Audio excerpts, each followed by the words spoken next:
أعوذ بالله من الشيطان الرجيم. بسم الله الرحمن الرحيم. الحمد لله الذي بذكره تتم الصالحات وبذكره تتنزل الرحمات والبركات، والصلاة والسلام على سيدنا ومولانا محمد سيد السادات وعلى آله أولي المفاخر والكرامات وأصحابه الذين هم أصحاب القيادة والمقامات. Amma ba'du. Yang sama-sama kita muliakan para habaib Durina Rasulullah sallallahu alaihi wa alihi wasallam yang hadir pada malam ini. Wabil khusus kita muliakan Al-Habib Husain bin Ali As-Segaf, dan begitu juga wabil khusus kita muliakan Al-Habib Sauki bin Syekh Abi Bakar. Begitu juga dengan Sayyid Al-Habib Ahmad Hanafi Bahashim. Begitu juga dengan Habib Mustafa bin Husain As-Segaf. Begitu juga dengan para habaib yang lainnya, para alim ulama, guru-guru agama. Wabil khusus kita muliakan Ayahanda Tuan Guru Kiai Haji Munawwar Ghazali beserta Tuan Guru Kiai Haji Abdul Hakim Anwar beserta rombongan. Begitu juga dengan Al-Mukarram Tuan Guru Kiai Haji Syaifuddin Marzuki, beliau dari Kalimantan Timur. Begitu juga yang kita muliakan Guru Muhammad Sanhuri dari Keringpangi, Kalimantan Tengah. Dan juga kaum yang kita muliakan Tuan Guru Haji Muhammad Ansar Al-Karim dan para alim ulama yang lainnya, para tokoh-tokoh masyarakat, tatuha masyarakat, hadirin wal hadirat kaum muslimin dan muslimat rahimakumullah wa hadakumullah. Syukur alhamdulillah kita panjatkan kehadirat Allah Subhanahu wa taala yang mana kita pada malam ini dapat berkumpul di tempat ini, yaitu dalam rangka kita memperingati haul daripada Mukarram Tuan Guru Kiai Haji Abdul Muttalib bin Haji Irad yang pertama. Semoga dengan kedatangan kita, kehadiran kita di majelis haul ini, mudah-mudahan kita semuanya mendapatkan syafaatnya Rasulullah dan mendapatkan madad daripada sahibul haul. Ampun maaf ketinggalan Abu Ya Muhyiddin Gambut yang ulun muliakan. Salawat dan salam kita haturkan dan kita sampaikan kepada Nabi kita Muhammad sallallahu alaihi wasallam beserta keluarga beliau, sahabat beliau dan kerabat beliau dari dahulu sekarang ila yaumil qiyamah. Hadirin wal hadirat kaum muslimin dan muslimat majelis haul yang dimuliakan Allah. Ulun mewakili daripada zuriat daripada atau keluarga besar daripada al-alim al-fadil Tuan Guru Kiai Abdul Muttalib mengucapkan terima kasih atas kehadiran kalian semuanya pada saat ini. Begitu juga dengan para penyumbang, donatur dan lain sebagainya. Kami ucapkan terima kasih banyak. Mudah-mudahan Allah Subhanahu wa taala membalas dengan ganjaran yang berlipat ganda. Amin ya rabbal alamin. Begitu juga di dalam pelaksanaan ini, kalau ada kesalahan, kehilafan dan hal-hal yang lainnya, kami atas nama panitia pelaksana memohonkan ampun dan maaf. Hadirin hadirat kaum muslimin dan muslimat rahimakumullah. Untuk membuka acara ini kami mintakan yaitu kepada Tuan Guru Kiai Haji Syaifuddin Marzuki untuk membuka acara kita pada malam hari ini.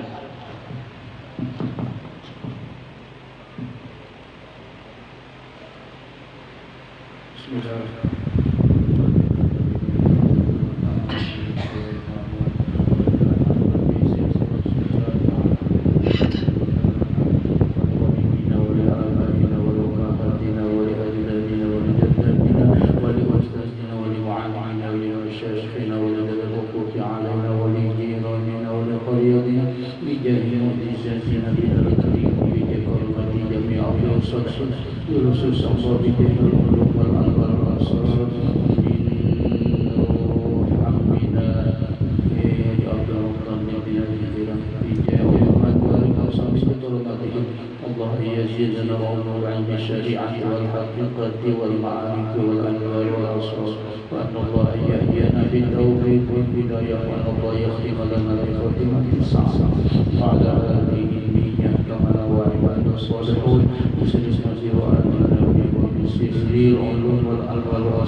Acara berikutnya yaitu pengajian ayat surat Quran Al-Karim yang dibacakan oleh Ustaz Muhammad Adib. Kepada Ustaz Muhammad Adib dipersilahkan.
Rabbis samawati wal ardi wa ma bainahuma ar-Rahman. Allah.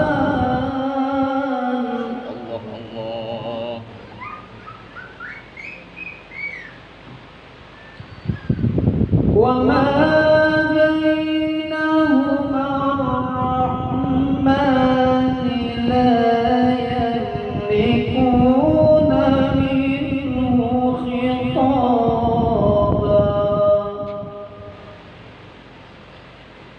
وما بينهما الرحمن لا يملكون منه خطابا صدق الله العظيم. Assalamualaikum warahmatullahi wabarakatuh. Waalaikumsalam.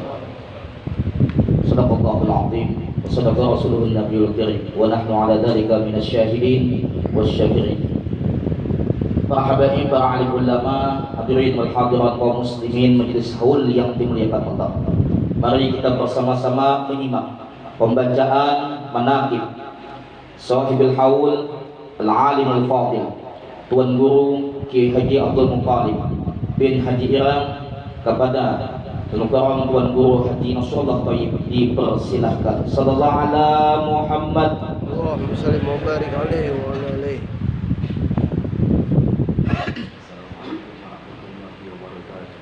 Waalaikumsalam. Alhamdulillahil qail innama yakhshallaha min ibadihi al-ulama. Wassalatu wassalamu ala sayyidina wa maulana Muhammadin khatimil anbiya'il qail al-ulama warasatul anbiya wa ala alihi wa ashabihi al-baratil atqiya alladhina hum kan nujumi fil iqtida. Amma ba'd. bagian daripada itu.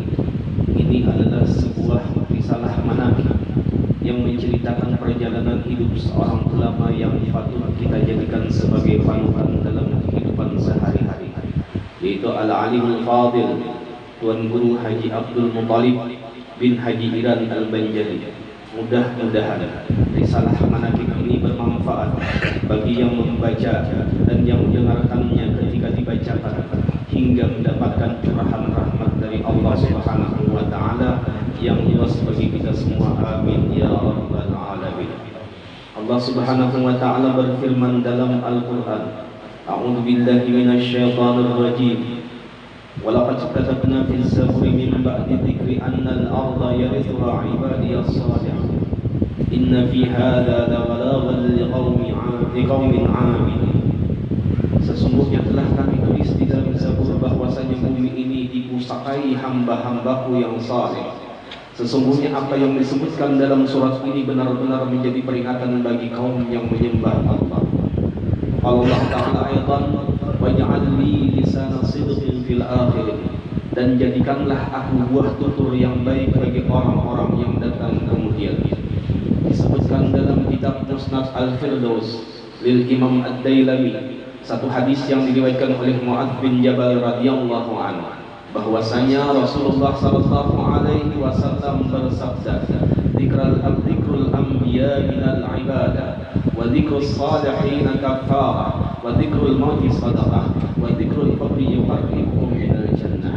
Artinya, menyebut kisah para nabi itu adalah ibadah, menyebut kisah orang-orang yang saleh penebus dosa. Ingat mati adalah sedekah, dan ingat kubur mendekatkan diri kalian ke dalam surga. Dan lagi sabda baginda Nabi sallallahu alaihi wasallam, "Udzkuru mahasina mautakum wa kufu an musafihim." Sebutlah olehmu kebaikan-kebaikan orang yang sudah meninggal, dan janganlah kamu menceritakan kejahatan mereka. Berkata Al-Habib Abdullah bin Alwi Al-Haddad, "Man lahu ta'allaqun wa mailun ila ahadin minas salihin, hasala lahu al-madad min jami'is salihin." Barang siapa ada hubungan dan cenderung hati kepada salah seorang yang saleh, dia akan mendapat berkat dan madad dari seluruh orang-orang saleh. Al-Alimul Fadil Tuan Guru Kiai Haji Abdul Muttalib terlahir di Binuang pada hari Jumat tanggal 5 Januari tahun 1925 bertepatan dengan 10 Jumadil Akhir 1343 Hijriah, dari pasangan suami Haji Iran bin Muhammad bin Agil bin Bagir bin Abdurrahman dan istrinya Haji Agal atau Salamah atau Salimah binti Mataib atau Muhammad Taib. Adapun saudara-saudarinya 4 orang, yaitu Ahmad, Ajud, Asiyah dan Abdul Salim. Kebanyakan orang tua kita yang alim untuk daerah Kalimantan umumnya dan Kalimantan Selatan khususnya adalah hampir dipastikan pernah mondok di pesantren Darussalam yang penuh keberkahan di Martapura. Demikian juga dengan Alimul Fadil Tuan Guru Kiai Haji Abdul Muttalib juga sempat mengajar pendidikan di pesantren Darussalam yang ketika itu diasuh oleh Tuan Guru Tuha Kiai Haji Abdul Qadir Hasan. Namun ketika sudah di kelas ustaz, beliau tidak bisa melanjutkan sekolah dikarenakan kehidupan ekonomi yang sangat susahnya di zaman itu. Tatkala itu beliau ikut tinggal di rumah Mamarina beliau di Jalan Pangeran Abdurrahman Martapura dekat Semih yang bernama Julak Nafiah. Selain terkadang diberi duit oleh Julak Nafiah, juga untuk mendapatkan uang agar bisa membeli makanan sehari-hari dengan jalan berusaha bajajawadai, bahkan dengan cara apapun yang halal, termasuk mengambil upah manabas atau batangan bali atau mengatap, sehingga beliau lebih banyak mengaji kepada guru-guru di masanya yang di rumahan. Dan di antara guru beliau yang mulazamah adalah Kiai Haji Salman Jamal bin Haji Hashim atau masyhur dengan sebutan Kiai Haji Salman Tabib, kampung Pasayaman Martapura, yang wafat tanggal 24 Mei tahun 1968 atau 10 Safar 1391, yang berumur sekitar 55 tahun. Dengan Guru Haji Salman Jamal inilah beliau mengaji khusus ketika ada perintah suruh menjalani riyadhah dan mujahadah, ketika sang guru memerintahkan kepadanya untuk masuk khalwat dengan mengamalkan beberapa amaliyah yang disampaikan guru, akhirnya beliau menerima titah dari sang guru tadi beberapa kali, terkadang 30 hari sampai 40 hari masa khalwatnya, walaupun cuma makan pisang mahuli untuk sahur dan berbuka puasa. Hal itu berlangsung dilakukannya sampai wafat sang guru. Ketika sekitar tahun 1960-an beliau kembali ke kampung halaman di rumah kecil sederhana daerah Pantai Tengah. Hobi dan kesukaan beliau sejak mudanya beramal, baik baca Al-Quran, salawat, istighfar, atau wirid-wirid yang diperoleh dari guru-gurunya. Dan beliau sering menyendiri, tidak suka bergaul yang tidak bermanfaat dengan masyarakat. Walaupun beliau pulang ke kampung ke Binuang, namun tetap menyambung silaturahim dan murabatah yang sangat kuat dengan gurunya dan keluarga guru-gurunya Martapura. Terkadang hasil jual bani atau beras atau timbaku yang dikumpulkan untuk ongkos berangkat ke Martapura, bahkan tidak sekali dua kali minta duit dengan istri beliau untuk hal itu. Beliau menjalani hidup dengan penuh kesederhanaan, dengan rumah lantai dinding dari bambu, terkadang untuk keperluan hidup rumah tangganya, dengan berjualan barang rumah tangga serba sedikit dan hasil laba dagangannya pun sedikit, hingga satu saat terjadi peristiwa yang merubah perjalanan hidup tatkala beliau mendarab daun rumbia untuk dianyam dan dijadikan atap rumah untuk dijual. Namun sabetan parangnya mengenai 3 jari kirinya sehingga terluka dan berdarah. Kemudian beliau ambil kain dan ditutup luka tersebut. Lalu terlintas dalam pikirannya seperti teguran, ini adalah isyarat dari Allah dan gurunya untuk berhenti dari maqam kasbi, berusaha mencari dunia, berpindah ke maqam tajrid pada umat ma'urus dan mencari dunia. Maka perkara ini pun dimusyawarahkan dengan istri beliau, dan istri beliau pun dengan rela dan ikhlas menerima keputusan suaminya. Maka mulai saat itu beliau banyak berdiam di rumah saja. Banyak orang-orang yang tidak mengerti, memandang sinis dan mencela dengan beliau sambil berkata, "Ina iya amal-amal anak bini kalau diungkosi malah maasul nama istri beliau bacari saurang, bajual nyuruh ke pasar. Hanya mana anak itu jadi laki." Bahkan ada di antara orang yang hasud mengatakan beliau gila, dukun, pengulir dan lain-lainnya. Semua cercaan dan celaan tersebut diterimanya dengan ikhlas dan rela. Di antara akhlak beliau pribadi yang murah senyum, ramah tamah dan menghormati kepada siapapun, baik yang tua maupun yang muda, terutama kepada orang yang alim dan saleh, dan menyayangi orang-orang yang muda, wabil khusus kepada penuntut ilmu, mendukung dan mendorong untuk semangat dalam menuntut ilmu, mengamalkan dan mengajarkannya, suka bersilaturahim dengan keluarga, yang jauh merasa dekat dan yang dekat dibuat akrab, sehingga setiap tamu yang datang merasa dekat dengan beliau seperti seorang ayah dengan anaknya. Bahkan banyak yang menjadi anak angkatnya dari kalangan pejabat maupun orang biasa. Beberapa sahabat beliau dari para ulama dan habaib: 1. Tuan Guru Haji Mahfuz Kandangan, 2. Tuan Guru Haji Asra Wali Kandangan, 3. Tuan Guru Haji Ash'ari, 4. Tuan Guru Haji Masaid Sumailun Banjarmasin, 5. Tuan Guru Haji Jabali Asyad Sumaijingah Yak Banjarmasin, 6. Tuan Guru Haji Elmi Keraton Martapura, 7. Tuan Guru Haji Herman Hashim Pengaruh, 8. Al-Habib Muhsin Bahashim, 9. Al-Habib Mustafa Pandaman, 10. Tuan Guru Haji Muhammad Idram, 11. Tuan Habib Ramli atau Iram Al-Aidrus Mantau, 12. Tuan Guru Haji Sadri, yang ke-13 juga Tuan Guru Haji Yahya, yang ke-14 Kiai Haji Abah Anang Jazuli Simas Martapura, yang ke-15 Haji Sindik Martapura, yang ke-16 Julak Abdul Rahim, yang ke-19 Haji Masdar Sunkai, yang ke-20 Guru Saifuddin Martapura, dan Tuan Guru Haji Harli Kandangan. Beberapa keistimewaan Tuan Guru Kiai Haji Abdul Muthalib. 1. Ketika beliau bermimpi berjumpa dengan Sayyidil Wujud baginda Rasulullah sallallahu alaihi wasallam. Sesudah berlalu 3 hari kemudian beliau pergi ke Martapura menemui gurunya. Tatkala sampai di rumah gurunya, beliau belum sempat bercerita, namun gurunya langsung berkata, situlah, sendinglah, sudah batamuan. Nah, orang mimpinya sudah dikasih gurunya, soalnya baunya masih keciuman, sambung gurunya.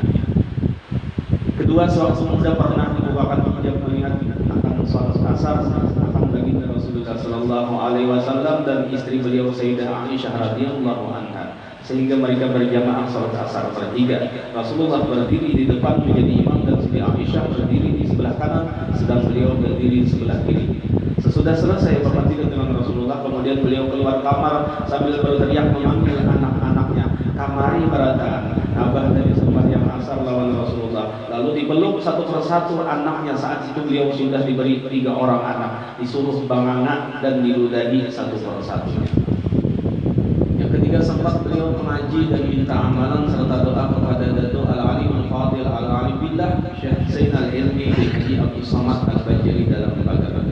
Di antara mujahadah dan riyadhah beliau melaksanakan apa yang disuruh Syekh Zainal Ilmi adalah bila mengantuk bawa guring, tapi bantalnya harus buah nyiur, sehingga apabila terjatuh bangkit lagi untuk melaksanakan ibadah baik salat, sunat, wirid, baca hizib, tafakur dan lain-lain.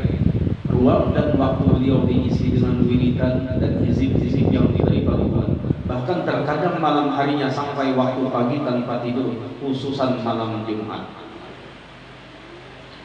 Menjadi kebiasaan beliau apabila malam 14 dalam setiap bulan untuk datang ke makam Maulana Syekh Muhammad Arsyad Al-Banjari Kalampait, baik pakai sepeda motor ojek atau mobil sewaan perdesaan yang mau mengantar ke Kalampait. Apabila malam 14 dalam setiap bulan beliau ziarah ke Kalampait, salat sunat dan baca wirid amaliyah, dan tatkala waktu lewat tengah malam beliau pun akan duduk persis di muka makam Maulana Syekh Muhammad Arsyad, baca tawassul dan wirid sampai waktu subuh tanpa tidur sampai pagi. Menurut cerita, beliau saat beramaliyah di makam Kalampait pernah bertemu dengan Maulana Syekh Zaidi bin Abdul Ghani waktu mudanya yang saat itu sama beramaliyah di Kalampait. Kemudian saling sapa dan bersalaman, lalu berpateran, ujar Guru Zaidi, basunyian aja soanang lah kita ada usaha sabar kemana-mana. Selalu menjaga hubungan dengan paguruan dan anak-anak guru walaupun guru sudah tiada atau meninggal dalam menjalani riyadhah. Selalu memuji paguruan di Martapura dan menceritakan keutamaan serta keistimewaan paguruan kepada anak-anaknya. Beliau selalu menyisihkan waktu untuk ziarah ke makam aulia, wabil khusus Maulana Syekh Muhammad Arsyad Al-Bajali dan Datu Samsul. Termasuk akhlaknya, apabila datang ke rumah beliau beberapa orang penuntut ilmu agama, di samping didoakan, beliau juga diberi duit. Bahkan yang datang dari kalangan pejabat maupun masyarakat biasa datang kepada beliau membawa masalah pelik dan berat, namun ketika bertemu dan berbicara dengan beliau mendapatkan solusi dan hati menjadi tenang. Salah satu keistimewaan beliau bersama keluarga ketika berziarah ke makam Rasulullah Sallallahu Alaihi Wasallam, kemudian beliau menyuruh berhenti dan berdiam dulu. Kata beliau, kita tunggu dulu, Rasulullah belum hadir. Ittaqu firasatan mu'min fa innahu yatubu billah wallahu a'lam. Sebelum beliau wafat, beliau ada berziarah ke makam Kiai Haji Ahmad Sufyan Nur atau Guru Zuhdi Banjarmasin. Selesai ziarah beliau bercerita, Guru Zuhdi ini disayangi Rasulullah dan kada dipisahi oleh baginda Rasulullah Sallallahu Alaihi Wasallam. Selalu mengajarkan ilmu ma'rifat kepada anak-anaknya walaupun anaknya belum paham hakikat sebenarnya. Beliau selalu melazimkan mengerjakan salat tasbih siang dan malam beberapa kali dalam sehari semalam. Hampir tiap hari selalu kedatangan tamu yang datang dari kalangan apapun dengan berbagai hajat dan kebutuhan baik urusan dunia, usaha dan lain-lain. Disambut beliau dengan ramah tamah, penuh keakraban dan kekeluargaan serta murah senyum, terkadang diajak bercanda atau bergayaan lucuan. Di antara nasihat dan wasiat Guru Kiai Haji Abdul Muthalib, jaga silaturahim dengan keluarga yang dekat maupun yang jauh. Jaga hubungan baik dengan paguruan, baik yang masih hidup maupun sudah meninggal dunia dengan murabatah yang kuat. Baik sangka terhadap orang Islam lainnya dan hadapi dengan senyum dan sabar. Wahai keluargaku, jangan terlalu sibuk mengurus dunia hingga meninggalkan beramal aina rugi di akhirat, karena pahala amal yang akan kita bawa pulang. Hidup jangan dibawa usang walaupun banyak masalah. Jangan dibuang waktu dengan yang tidak manfaat dan baca wirid. Jangan sampai meninggalkan salat fardu 5 waktu, dan banyak-banyaklah berdoa. Banyak-banyak baca salawat, karena itu adalah nur dan pembaiknya amalan. Sepeninggal aku, jangan sampai baca kepadaan, apalagi pada sana, jaga marwah keluarga. Pembacaan burdah dan kitab Bukhari malam Jumat di majlis ini teruskan walaupun aku kadang lagi. Di antara pesan beliau terakhir, doakan aku sekeluarga mudah-mudahan selamat dunia akhirat. Wafatnya Al-Alimul Fadil Kiai Haji Abdul Muthalib. Sekitar sebulan setengah sebelum wafatnya Al-Alimul Fadil mengumpulkan anak-anaknya, menceritakan bahwa beliau tidak akan lama lagi hidup di dunia ini. Serentak anak-anak beliau pun bersedih dan menangis karena mereka akan ditinggalkan orang yang sangat dikasihi dan sangat disayangi. Saya mengatakan, tumbuhan hikam ini pun aku masih diberi umur lagi sebulan. Rasanya ada sampai segitu lagi umurku, dan aku akan bangun kayak di situ sambil menunjuk tangannya ke arah alangkah penguburan seberang rumah. Abah dan emakku, wan guru-guruku sudah datang berhilang hendak mengambil aku. Al-Alimul Fadil, Tuan Guru Kiai Haji Abdul Muthalib mulai sakit sesudah terinjak tikar lalu jatuh tergelincir pada malam 29 Ramadan tahun 1442 waktu sahur. Dari situlah beliau bermula terbaring sakit. Ketika kesehatannya bertambah menurun dan demam yang menyebabkan beliau koma, atas inisiatif keluarga dibawa ke rumah sakit Ciputra Banjarmasin. Namun kondisi kesehatannya terus menurun drastis, lalu kemudian dibawa pulang kembali ke rumah Binuang. Al-Alimul Fadil berpulang ke rahmatullah pada pagi Senin sekitar jam 6.40 WITA pada tanggal 19 Juli 2021 bertepatan dengan 9 Zulhijjah tahun 1442 Hijriah di rumah beliau Pantai Aras Binuang. Terlihat muka terangnya bercahaya. Umur beliau sekitar 97 tahun miladiah. Kemudian berita tentang kewafatan beliau disiarkan di langgar-langgar maupun di media sosial. Masyarakat Binuang khususnya terkejut mendengar berita duka tersebut, dan mereka pun berduyun-duyun untuk bertakziah ke rumah beliau. Begitu banyak orang yang datang dari berbagai kalangan untuk mensalatkan beliau, dari sejak waktu sesudah salat zuhur di rumah beliau, pada saat itu mengantarkan jenazahnya sampai proses pemakaman beliau. Banyak orang yang mengelilingi jenazahnya, terutama anak angkatnya, muridnya, keluarga beliau. Semuanya merasakan kesedihan yang mendalam atas kehilangan orang yang disayangi dan dicintai. Jenazah almarhum dikebumikan di alkah keluarga saat adzan waktu asar. Adapun yang mentalkinkan beliau adalah Al-Mukarram Kiai Haji Mu'az Hamid Martapura, Kiai Haji Abdul Hadi Arsyad Martapura, dan Kiai Haji Ahmad Barmawi Ulu Rantau. Tuan Guru Haji Abdul Muthalib wafat meninggalkan 1 istri dan 5 orang anak. 1 Syamsul Bahri SPD, 2 Nur Aida Sarjana Sosial, 3 Harun Muthalib, 4 Hajjah Jamilah, dan 5 Muhammad Yasin Badari. Semoga Allah Subhanahu wa Ta'ala mencurahkan redha dan rahmatnya kepada beliau dan kepada kita semua dengan berkat keredaannya, dan menolong kita dengan pertolongannya yang luas. Amin ya rabbal alamin. Rabbi fanfa'na bi barakatihim wahdina al-husna bi hurmatihim wa amitna fi tariqatihim wa mu'afatihim minal fitani. Allahumma qilla ruhum fi mahallil adrar ataqawadahu birahmati ana al-laili wan nahar birahmatika ya rahim ya ghaffar waj'alil lahum fi qabrihi adhiya'a wan nur wal fusah was surur wal bahjata wal qubur innaka malikun rabbun ghafur. Wa sallallahu ala sayyidina Muhammadin wa ala alihi wa sahbihi wa sallam walhamdulillahi rabbil alamin. Demikianlah pembacaan manaqib daripada Al-Alimul Fadil Tuan Guru Kiai Haji Abdul Muthalib bin Haji Iran. Hadirin wal hadirat kaum muslimin dan muslimat majelis haul yang dimuliakan Allah. Mari kita sama-sama mendengarkan ceramah agama yang disampaikan oleh Ayahanda Tuan Guru Kiai Haji Munawwar Ghazali, pengasuh Majelis Ta'lim Rawdatul Anwar Kampung Melayu Martapura. Kepada Ayahanda Tuan Guru Kiai Haji Munawwar Ghazali dipersilakan dengan segala hormat.